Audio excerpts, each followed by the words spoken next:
You're listening to the Options Insider Radio Network, the home of the Options Podcast. For more quality options programs, visit theoptionsinsider.com or search for Options Insider Radio Network in your podcast provider of choice. Listeners can also access all of our programming through our mobile app available in the iTunes and Google Play stores. Select programs are also available via live stream at mixlr.com/options-insider. That's mixlr.com/options-insider. Don't forget to follow along with your favorite programs and submit your own questions for the hosts at twitter.com/options, stocktwits.com/options, facebook.com/theoptionsinsider, or via questions at theoptionsinsider.com.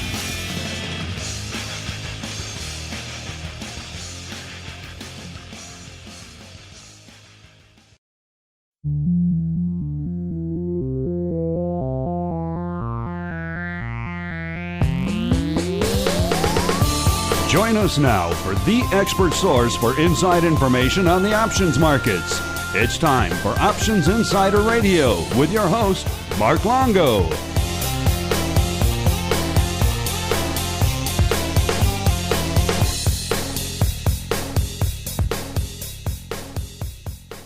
All right, everybody.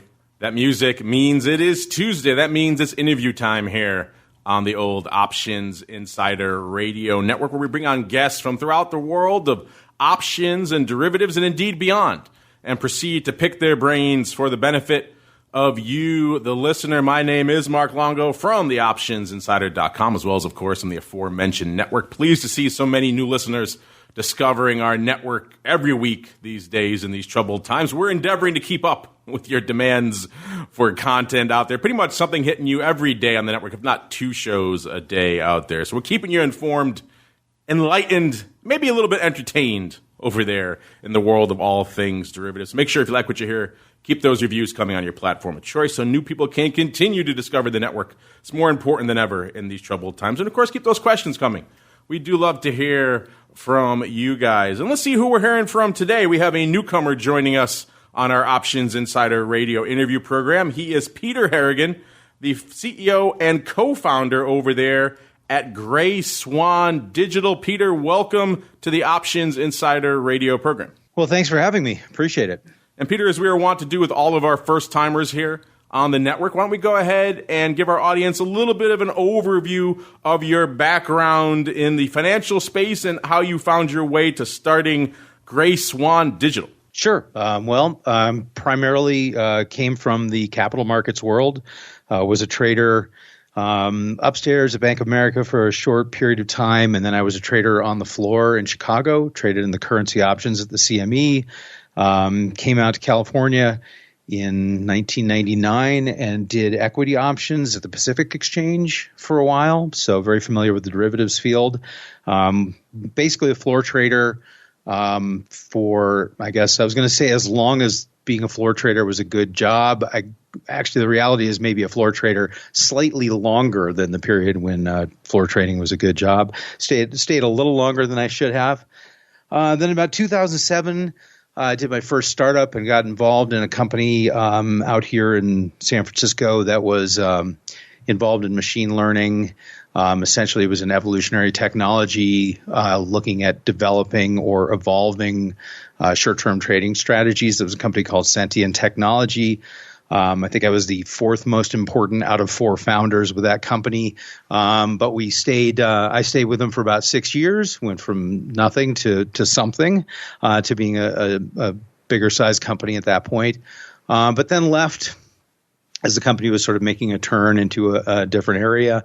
And then kind of got interested in the blockchain space in about 2014. I left well enough that I had the luxury of kind of figuring out what I wanted to try to do next, which was first for me. And so I decided I wanted to know more about Bitcoin and blockchain. Started going to Ethereum and blockchain meetups in Silicon Valley in about 2014. Where, among other things, I ran into my business partner, Steven, who's got an aerospace engineering background. We started talking about what you could do with these new technologies, and eventually we kind of came up with what we're working on now. You're an old school Pecos guy then. I always used to was somewhat envious and also terrified of the Pecos lifestyle because I had a hard time making it to the floor of the SIBO for the opening bell and being ready to go on my A game to trade at 8 a.m., let alone 6 a.m. I don't know. How'd you guys do it, Peter? That would have killed me. I don't know. I was young, had a couple of kids and a lot of expenses, and I just had to do it. I do remember getting in. I'd get in about 5, and I remember I was long gamma in a particular stock. I think it was Gilead Technologies, and the stock dropped massively. And I bought some like at 5 a.m. before the open because I'm long gamma. It's down $30. I'll buy it. And I'm talking to a guy in the pit at like when the market opened. I said, "Well, I paid $30 for this stock." He goes, "When did you buy it? Is it trading at 45? When did it trade 30?" I was like 5 a.m. And he just looked at me like 5 a.m. What are you talking about? That was the benefit of getting going that early. You got all the good scoops on the long gamma. I got the good scoops that the other people weren't worth. It is always a little difficult, right? Weighing all, because you only get the scoops every now and then, right? But you have to go in every single day. Yeah, the Pecos guys used to always argue to me that you could eat a burrito on the floor, which was awesome. We couldn't even bring a bottle of water to the floor of the SIBO without getting tackled by armed guards. And then also they were out and they were playing golf by 1 o'clock. And I would always say, well, okay, but you're in bed by 8 like a grandparent. So it's yeah, absolutely, yeah. Crazy lifestyle. People who aren't traders don't really understand. You get into your office job early, you roll in maybe around 7 to get some stuff. You start working on your spreadsheets, but you get to have your coffee. You get to wake up and start your day. It's a slow, gradual process. Trading, that bell rings, you have to be on. You have to be ready to go. And I think 6 a.m. for most people, Peter, is probably before the line of demarcation where their brain is ready to handle that stuff. Well, it's funny you mentioned that too, because I can remember a situation where I was like short gamma in Adobe, and the price was going down, and selling into it, and then it started rallying, and I'm like, oh my God, buying it back, and having all this stress and everything like that, and then looking up at the clock and it was 9 a.m. Right? I'm like, oh my God, I've got to get through 4 more hours a day with this, but yeah. It is an interesting lifestyle. Yes, I've gotten us down the Pecos rabbit hole long enough. Let's move on to what you're working on, right? I could talk crazy early morning trading on the Pecos for hours here if it's not already obvious. But you're working on this new platform, Gray Swan Digital. Give us a little bit of a breakdown. What the heck? We know black swans. We've heard some white swans. What are gray swans, particularly in the digital space? What are you going after here, Peter? Well, actually, it's interesting you bring up the black and the white swans, right? So this was actually Nassim Taleb's demarcation of swans, like a black swan, right? Completely unanticipatable event, something that you couldn't see coming. White swan is something fairly obvious. You know it's coming. A gray swan is something that you know it could happen. You absolutely know that it's a possibility, but you have absolutely no idea when it's going to happen, right? So you think about any kind of hedging that takes place.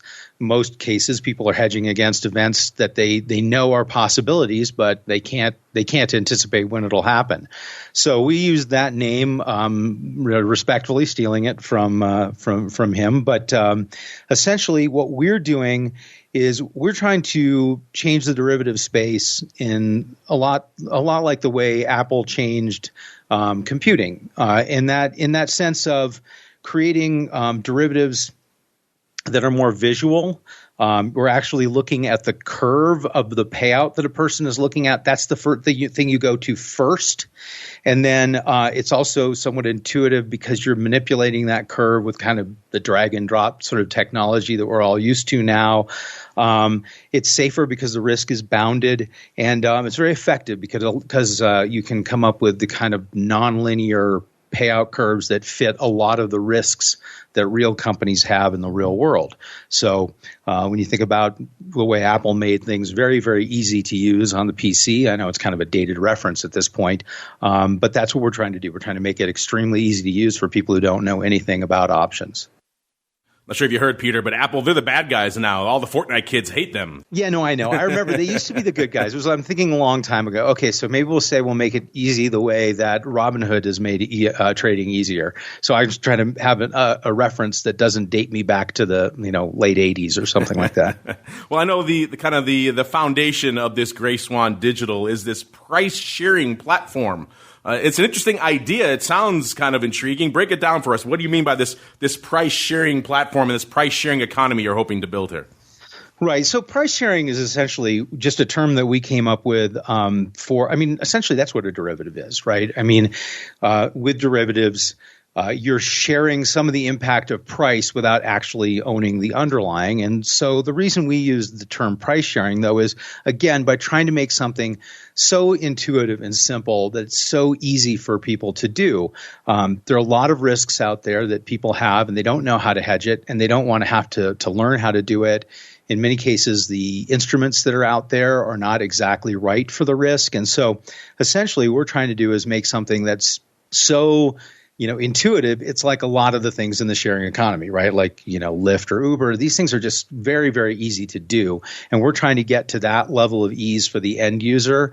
The reason, again, we use a different term than just derivatives is, I guess the example we kind of come up with is you think of like water, right? It's H2O, whether it's liquid or if it's solid. But if it changes enough, right, you get it cold enough, it changes into what feels like a different substance, even though it's the same thing underneath. And so for us, this is essentially a derivatives platform, but we're trying to make it so different that it feels like it's a different thing. I can certainly get behind not using the D word. There's a reason we don't call this a derivatives insider network. No one would listen to it, Peter, and it would terrify the ones who did. So I can certainly get behind that naming convention, sir. Right. It definitely got a bad name for a while there. But, you mentioned this price sharing economy. It's an interesting idea, and the goal is to try to get the benefits of the D word, derivatives, out to people who you term are unserved by this marketplace right now. So who is your starting end user for this platform? Is it going to be on the corporate side? You mentioned some corporations maybe don't understand their true risks and how to hedge them. Is it for maybe the individual person who doesn't really understand these markets? Who is the target end user for this platform? Right. So, I think in the initial form, we're going to be allowing this as a technology that some existing firms will use. And the area we've been looking at currently is industrial commodities and metals and things. But there are a lot of areas, right? So think about like real estate. So imagine if you're a community bank, for instance, and you're lending primarily against real estate. There really isn't a good derivatives market for real estate. And real estate is the world's largest asset class. So it's kind of strange to think that we have this massive asset class and a huge market, but no one's actually serving it. And there are a number of reasons for that. Again, part of that having to do with the sort of nonlinear risk. If you're a bank and you lend against real estate and real estate prices go up, you don't get any of that, right? And in fact, if real estate prices go down, you don't really care until it hits a certain threshold, right? So we're kind of, we are looking at some industrial commodities and some partnerships in that area. But I think from our standpoint, it's anything that isn't currently served. The real estate, industrials, agriculture in a lot of the developing world. I actually was reading some things recently about companies growing corn in like South Africa, and they were using the CBOT corn futures contract to hedge. Well, they can't deliver that to someplace in Iowa. It's not really. There's a lot of basis risk on that trade, right? So it's not exactly a good hedge, but it's all they had. It's the only thing that was available. So we're trying to build something where it's very easy for someone to start a new market. We can test it. It's cheap. It's easy, and we can create something that will solve a lot of those risks that are out there. So let's say someone comes to you with what you just mentioned, the real estate risk. They have a portfolio of real estate. I can certainly understand in this market right now seeing some risks to certain parts of real estate around the country. So they come to you at Gray Swan and they say, we have this real estate risk. We would like to hedge it in some capacity. You guys then will you construct a bespoke hedge for them? And you're going to go and source that in the OTC market? How does that process unfold from there? Once they contact you with that need, how does that work? Right. So essentially what happens is if you can, and again, I'm on here trying to describe a visual and intuitive technology, but only using voice, so it's somewhat less effective. But imagine that that person can come in and select from a number of indices, right? In this case, let's say it's a regional real estate index because it's a bank or something like that. What they then do is they grab a curve from a number of different templates that they can pick. And then they can just manipulate that. They just grab the little curve with a cursor and drag it up so that, say, the real estate market dropping 20%, they're going to make, say in this case, $10 million against that loss. Say no gain for the first 10% down, and then between 10 and 20 they make a certain amount, and then they can drag the curve further and say, okay, between 20% and 30% decline, we actually have a steeper loss. So we'll draw a line there. Then on the flip side, they may say, okay, if the price goes up, I can take some money out of loan loss reserves or something. I can take a small loss if it goes up, and they draw that curve. They come up with this weird thing. They save it. They hit a button. It gets shared out to the world. People get to see that someone's looking to do this. Then from the trader or market maker side, people will be able to see that there's someone looking for this curve and pick any portion along there that they want to take the other side of. And so essentially, what we're doing is essentially facilitating that process where people, can say this is the curve that we're looking for, and other people can come in and again trade any portion along that curve that they're interested in. So they could say, well, I only want to take the upside portion because I want to bet things are going up, or I'll take some of this downside and I know it's very likely I'll win and I'll get a decent return, but I'm not going to make 20 to 1 on my money because I'm, making a bet that has a 95% chance of winning. So then what we do is we sort of aggregate all of those responses to the individual parts. And so that end user, they just see a single price. Like, okay, to do this hedge is going to cost you, I don't know, throwing a number out there, cost you $500,000. Is that worth it to you for the portfolio that you have and what you're trying to protect? If you want to do it, it's one click. They don't have to think about it again. For the market makers, it can get a little more complicated, but that can be a good thing, obviously, as a market maker. But for the end user, it's going to be very, very simple. So effectively, you're constructing what amounts to an RFQ platform for non-listed risks out there, Peter. That's a very good way of putting it, and a way that I would not describe it in many instances because people wouldn't know what that means. Not the sexiest of ways to put it, but it gets to the heart of it. But it is exactly right. I mean, that you're essentially creating something where for the end user, it's what is this curve? What am I looking at? What's it going to cost me? Then I don't have to think any more about that. And then anyone can come in and take any portion thereof until we reach the person's desired trade, or at least, maybe they get to 90% of the trade they wanted to do, but that's close enough for them. So, but that is a pretty accurate description of what that looks like. But you're a former liquidity provider, so you know the challenges inherent in building up any sort of pool liquidity, let alone for the types of things you're talking about, these kind of bespoke, one-off type risks out there. So how is that process going? Obviously, you have to build a bit of a network here first to be able to facilitate some of this risk hedging and risk mitigation. So how is that network and the building of the pool of liquidity side going? Well, so there's a couple of points there. Just in terms of how it's going, we've been in touch with a number of market makers, and as a market maker, I mean, having done it, and you're familiar with this, you want places where you can get some edge, where you potentially have, again, the opportunity to get some edge on a trade and to trade in markets. So there are definitely, we have talked to quite a few market makers who are, ready to participate on this.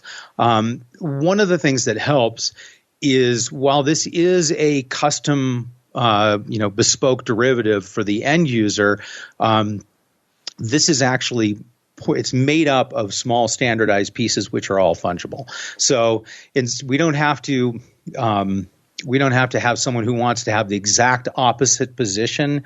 You can actually take any portion thereof using these small standard objects.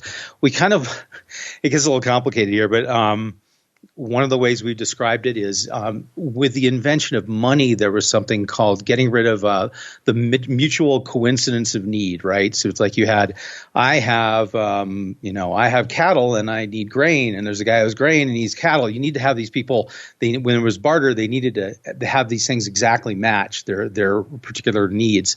But then when money was invented, you'd say, okay, fine, I'll sell my cattle and I'll buy as much grain as I need. I don't care if the guy, what the guy who I buy the grain from does with the money.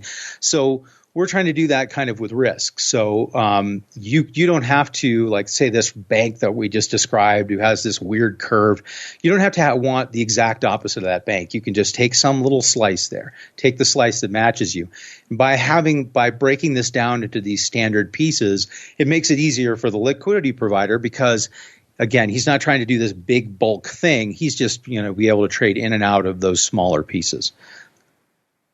And now it's interesting because you mentioned like you're working with liquidity providers on this platform, and that certainly would be a first logical step for a lot of people because they have experience, maybe not in these particular markets, but in hedging things using derivatives. But it sounds like some of the markets you're going for, whether these obscure commodities or, like you mentioned, real estate, maybe a little bit outside their wheelhouse. So have you also started looking maybe beyond, like maybe for the example you gave with, the regional bank, maybe other regional banks would want to take part of that risk off their hands or offer a hedge. So have you looked at expanding the universe of potential liquidity providers beyond your traditional, your Jumps and Citadels and everyone else? Yeah, we have. We've we've talked to a couple of banks, and in fact, one area we were talking to was a network. And one of the things they were doing was interesting. We talked to a person, actually, it's a couple of years ago, but what they were doing was helping banks, and what they had in their network, they had banks with a lot of capital and no loan demand in their area.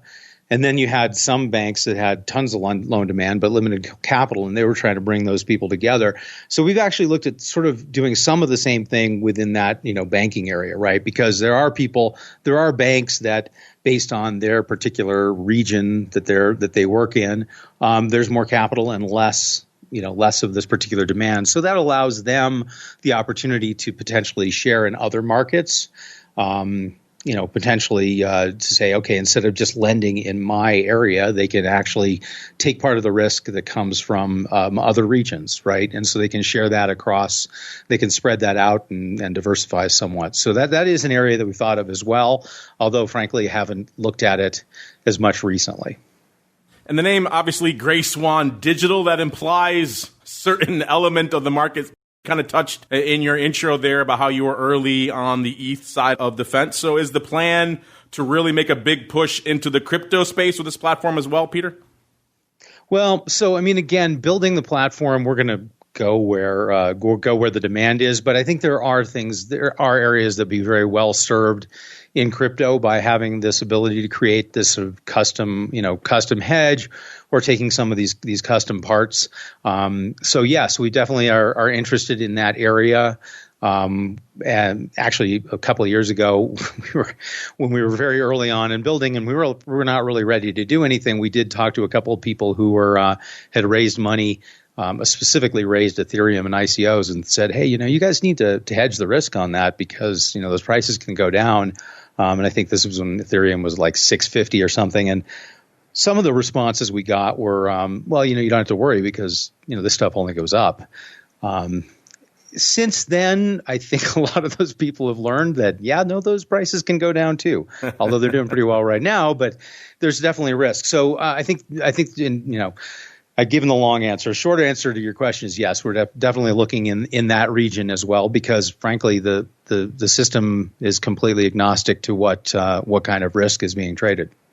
Well, if they hadn't learned the lesson by now that crypto can go down, then they're not paying attention. But you mentioned you were early on the ETH spectrum. We have a show on our network that's been running for a while called the Crypto Rundown. We've had a lot of guests cycle through that program, a lot of them with similar backgrounds to yours. Maybe they started in the more traditional.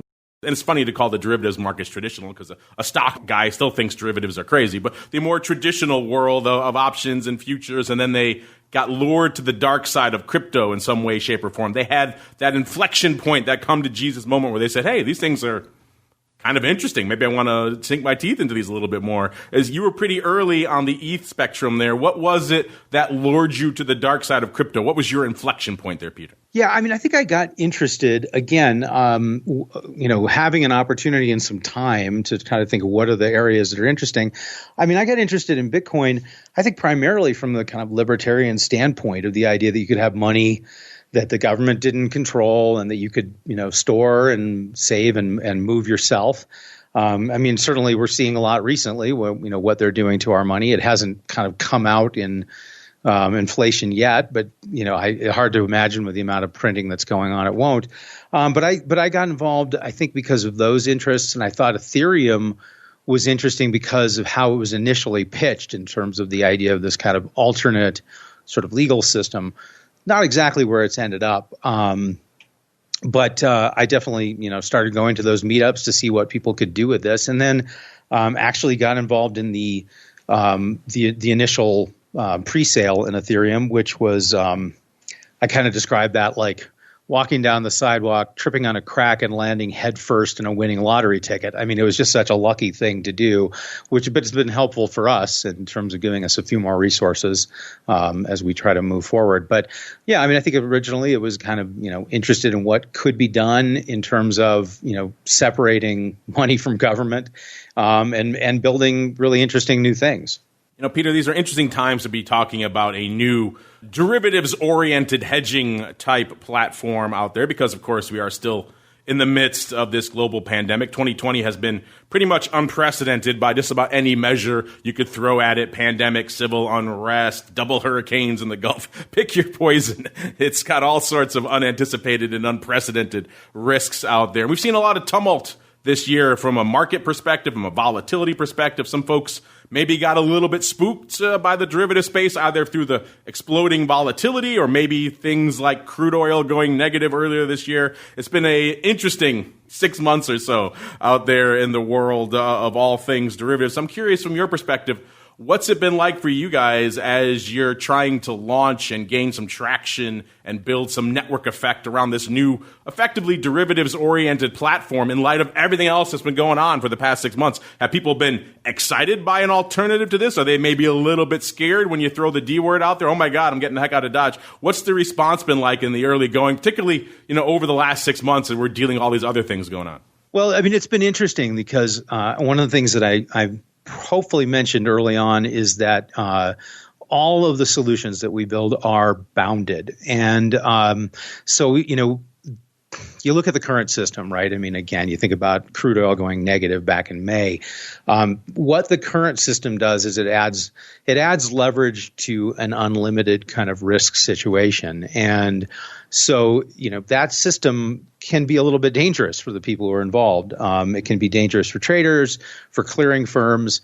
There are certainly circumstances in which people have hedged themselves and ended up being worse off because the potential risk of the hedge is larger than they expected. So we've had kind of two effects. One, people are more open to the concept of bounded risk.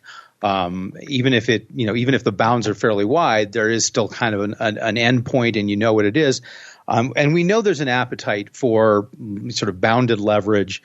I mean, you look at like the options market, obviously, and then all these leveraged ETFs that are out there that people use. I mean, there's leverage, but there is clearly a limit to what you can lose. So there's a definite interest in something that is a little bit safer.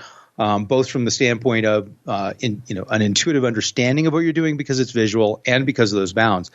The flip side of that is some of the partners that we've talked to have had some problems because of the current system, and so people that you're having discussions with are getting quiet.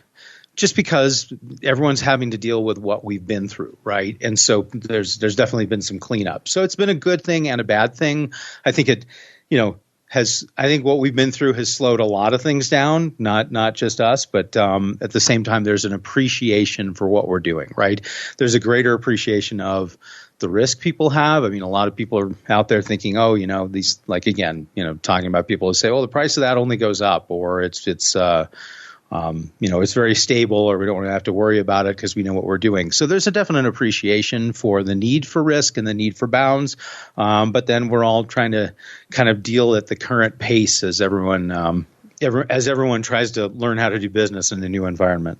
Well, unfortunately, Peter, that music means we come to the end of our time here on the Options Insider Radio. But it's a very fascinating discussion here about just interesting ways and interesting new risks to confront using some old school and indeed some new school methodology out there, which I'm sure our audience will find fascinating. But we like to leave our audience wanting more, Peter. So if you want to leave them with any hints, any teases of what's coming down the pike from you guys over there at Gray Swan, now is the time, sir. The floor is yours. Well, I think if you want to know what we're up to, you can go to our Medium page. So it's medium.com/Gray Swan Digital. I should point out the Gray is spelled Grey rather than Gray. And so you can see what our thinking is and what we're doing. Also, obviously, on Twitter and as everyone else is in the world. And if anyone wants to reach us and has any questions, we're happy to answer them. You can reach us at newfinance@grayswandigital.com. I'm sorry. It's newfinance@grayswanmail.com. So I'm messing up my own email address there. So we'd be happy to answer any questions or point people to more information.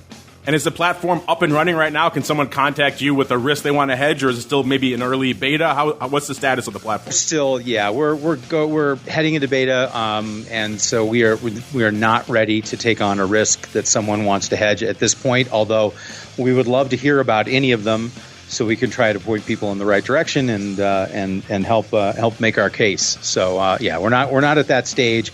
I'd expect we're going to be more public beginning of next year. Well, Peter, I've been doing this for a while. I get pretty jaded after time, but you brought something new across my desk and indeed my microphone. So I thank you for that, if nothing else, Peter. Well, thanks for the opportunity to discuss it. I really appreciate it. And listeners, if you want to learn more, check them out over there, Gray Swan Digital. Remember, Grey, not Gray. And on behalf of Peter and indeed myself, I want to thank all of you out there for downloading, streaming, subscribing, for listening live. And, of course, join us throughout the rest of the week tomorrow. We got Education Wednesday, so boot camp and OPR will be back in your ear holes. Thursday, of course, we have TWIFO, This Week in Futures Options, as well as the old Options Bootcamp Friday Volatility Views. And it all kicks off again next week, leading into another Interview Tuesday with another episode of Options Insider Radio.